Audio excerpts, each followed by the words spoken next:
नरेंद्र मोदी ने कहा कि बिहार में हम प्राइम मिनिस्टर बनेंगे तो स्पेशल स्टेटस देंगे, हम पटना यूनिवर्सिटी को केंद्रीय विश्वविद्यालय का दर्जा देंगे। लेकिन जब आप प्रधानमंत्री बनके 5 साल गुजर गया तो आपने बिहार को क्या दिया? बाबा जी को ठुल्लू, कुछ नहीं दिया बिहार को, कोई पैकेज तक नहीं दिया, स्पेशल स्टेटस की बात ही नहीं करते हैं। विजय जी आपसे सीधे तौर पर सवाल खड़ा कर रहे हैं। विजय जी से जवाब देने के पहले एक छोटा सा सवाल इनसे करना चाहते हैं। आत्मविश्वास से लबरेज जाहिर तौर पर आप नजर आ रहे हैं, इतना आत्मविश्वास था, सीट बंटवारे में 9 सीटों पर ही क्यों आपने मान लिया? दूसरी बात, 2014 का एक जिक्र हम आपसे करना चाहते हैं। लालू प्रसाद यादव कैंप कर रहे थे दिल्ली में, लगातार कोशिश कर रहे थे कि सोनिया गांधी से मुलाकात हो जाए। इस बात यहां पर इसी दौरान कोशिश हुई पार्टी को तोड़ने की, विराजत का जिक्र कर रहा हूं। पैदल ही निकल चले थे, कहा धान का रोटी तावा पे, नीतीश गईल हवा में। दोनों बेटे भी सड़क पर थे।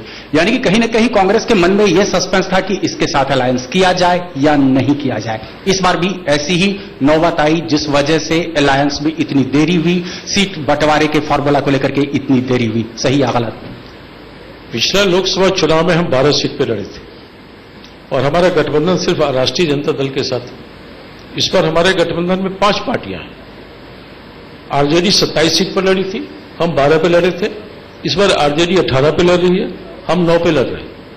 लेकिन जो पार्टी देश की सबसे बड़ी पार्टी का दावा करती है और महाप्रतापी नेता का दावा किया जाता है मोदी जी के बारे में, 31 सीट पर बीजेपी बिहार में लड़ी थी, 22 जीते थे, आज 17 सीट पे लड़ रहे हैं बिहार में। जवाब ले लेते हैं विजय से। बिल्कुल, जब समस्या इनके यहां, हमारे यहां नहीं। ये जो विश्लेषण और तुलना कर रहे हैं, उस तुलना में मैं भी तो 12 सीट पर लड़ा था जब एनडीए गठबंधन थी, और आज मैं 17 सीट पर लड़ रहा हूं। तो मैं आगे बढ़ा, पीछे नहीं गया। एनडीए गठबंधन हमारी थी, हम 12 सीट पर लड़े थे, आज हम 17 सीट पर लड़ रहे हैं। तो हम आगे बढ़े हैं, पीछे नहीं गए हैं। सवाल तो पूछा जाएगा कि 5 सिटिंग एमपी को आपने जो उनके टिकट ये देखिए, ये नहीं 22 सीटिंग है आपका। नहीं, हम वही कह रहे हैं कि जब गठबंधन था उस समय मैं अकेले लड़ा था, जदयू हमारे साथ नहीं था। आज जदयू आए हैं और हमारा समझौता है, गठबंधन की राजनीति है, तो गठबंधन के समय से हमने आगे ही बढ़ा, पीछे नहीं गया। और अभी ये जो विषय रख रहे हैं, जो परहेज कर रहे हैं लालू जी के बारे में, 5 साल ही 10 साल ही, आज भी शुरू से लेके अभी तक इनका गठबंधन है, तो गुड़ खाए गुलगुल्ला से परहेज वाली स्थिति है। और एक साथ मंच पर ये खड़ा नहीं हो सकते हैं, एक साथ चल नहीं सकते हैं। पब्लिक को दिखाना क्या चाहते हैं? अगर ये बात है तो मैं सिर्फ बिहार की जनता और देश की जनता इस कार्यक्रम को देख रही होगी। मैं सिर्फ ये जानना चाहता हूं कि बिहार की धरती पर आकर नरेंद्र मोदी ने कहा नीतीश कुमार का डीएनए खराब है, इससे बड़ी गाली नहीं हो सकती। और नीतीश जी ने ऑन रिकॉर्ड कहा 3 बड़ी बातें। बीजेपी का मतलब बड़का झूठा पार्टी, मिट्टी में मिल जाऊंगा, भाजपा से हाथ नहीं मिलाऊंगा, ये नीतीश जी के शब्द हैं।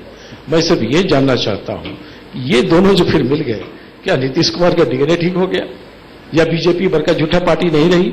उस समय आप झूठ बोलेंगे, आज आप झूठ बोल रहे हैं बीजेपी के बारे में। विजय जी जवाब चाहिए बड़ा।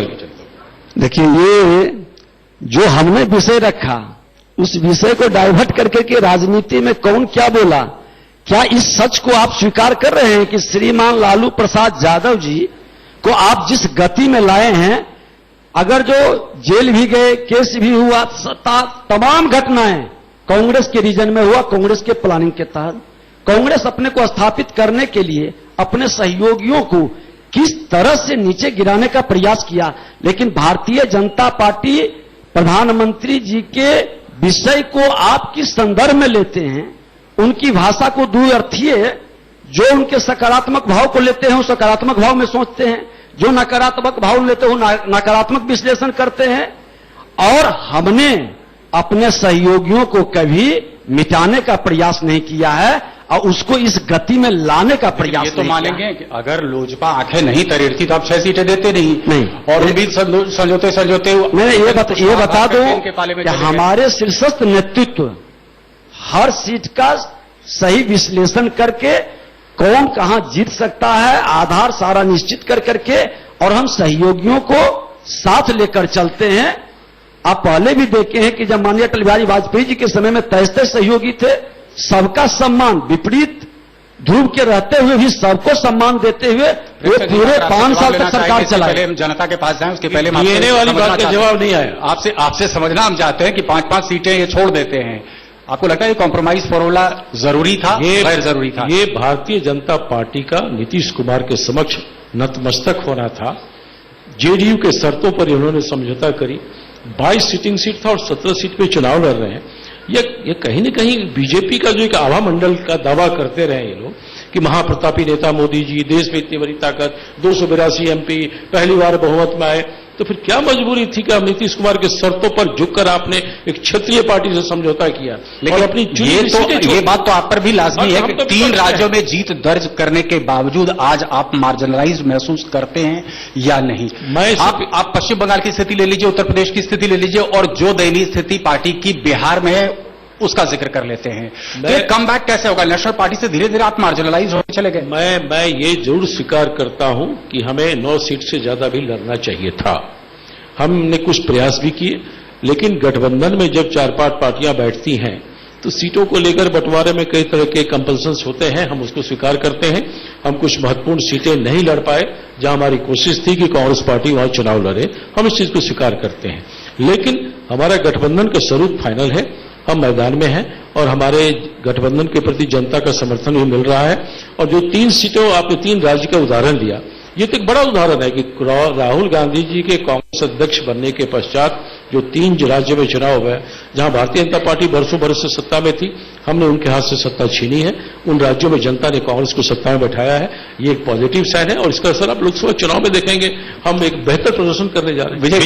विजय जी एक प्रश्न, लगातार जो नेता प्रतिपक्ष हैं तेजस्वी यादव, जब भी रैली में जाते हैं तो लगातार आप पर आरोप लगाते हैं कि बीजेपी जो है आरक्षण खत्म करने वाली है।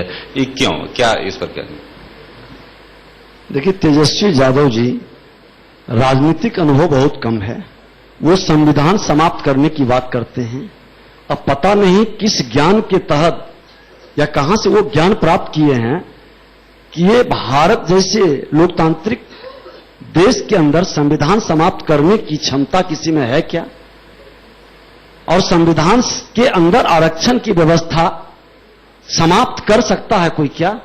जब हमारा नेतृत्व ने स्पष्ट कहा कि हम तो आरक्षण जो सचमुच में जिनको चाहिए उनको दे रहे हैं, और सब समाज के लोगों को। मोहन भागवत के बयान का खामियाजा आप लोग भुगत चुके हैं। नहीं, उनका भी बयान कतई कहीं से गलत नहीं था और उनका भी बयान सभी को आरक्षण देने का प्रावधान जो संविधान के तहत बना है उसके पक्ष में था। लोग भ्रम की स्थिति पैदा करके, दुर्भाग्य है आज की राजनीति का। प्रेमचंद जी, आप क्या मानते हैं? क्या आपको लगता है कि बीजेपी आरक्षण खत्म करने वाली है? देखिए, बीजेपी की बस की चीज नहीं आरक्षण खत्म करना। तो आपके सहयोगी जो हैं, जिस तरह तेजस्वी, बीजेपी ने कोशिश की है। आप देखिए, अब पिछले 5 सालों में कई ऐसी घटनाएं, ऊना से लेकर हर जगह आप देख लीजिए, दलितों के प्रति अत्याचार की घटनाएं बढ़ी हैं, दलित उत्पीड़न की घटनाएं बढ़ी हैं। यह भाजपा शासित राज्यों में बढ़ी है। आखिर इसकी कुछ तो वजह होगी। एंटी दलित माइंडसेट कहीं न कहीं काम कर रहा है बीजेपी गवर्नमेंट का।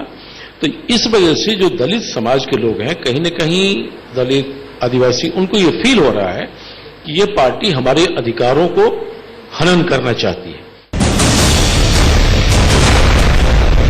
और उससे लगता है कि कहीं न कहीं आरक्षण के ऊपर चोट करना चाह रहे हैं। आप देखिए, सिर्फ आरक्षण ही नहीं, तमाम कॉन्स्टिट्यूशनल जो संवैधानिक हमारी संस्थाएं हैं उसमें अनरेस्ट हुआ है।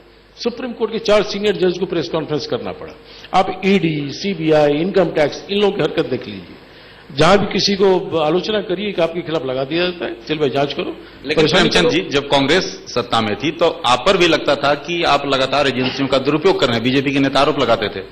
वो आरोप लगाते थे, लेकिन अभी सच्चाई हकीकत है। आप एक भी उदाहरण बताइए कि जब हमारी सरकार थी हमने किस विपक्ष के नेता को परेशान किया।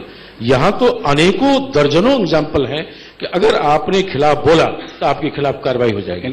मीडिया हाउस में भी अगर आपने कोई सच्ची खबर दिखा दी तो आप पर दबाव आता है, न्यूज ड्रॉप करो, नहीं तो नौकरी खत्म। सच में लोगों को तो ऐसा महसूस नहीं हुआ है कि हमें किसी तरीके से जो है गैग करने नाम बता दूंगा किनके मीडिया हाउस के लोग नौकरी खत्म। थोड़ा सा बदलते हैं प्रेमचंद जी, मुझे लगता है कि कम वक्त है, इसलिए इनके शासनकाल में हर जगह जिस तरह से आतंकवादियों का भय था, माहौल था, जिस तरह से सांप्रदायिक दंगा का माहौल बनता था, किसी न किसी शहर में कर्फ्यू लगा रहता था।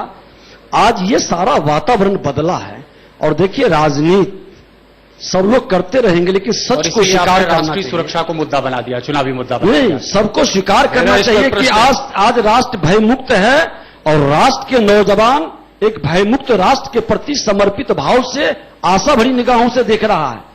ये झूठे वादे कर करके इतने लंबे पीरियड अवसर मिला और आप 5 साल की तुलना 55 साल से कर रहे हैं, उसके बाद भी लोगों को भ्रम में डाल रहे हैं, तो भ्रम जाल बहुत दिन तक चलता नहीं है, झूठी वादा चलती नहीं है। लेकिन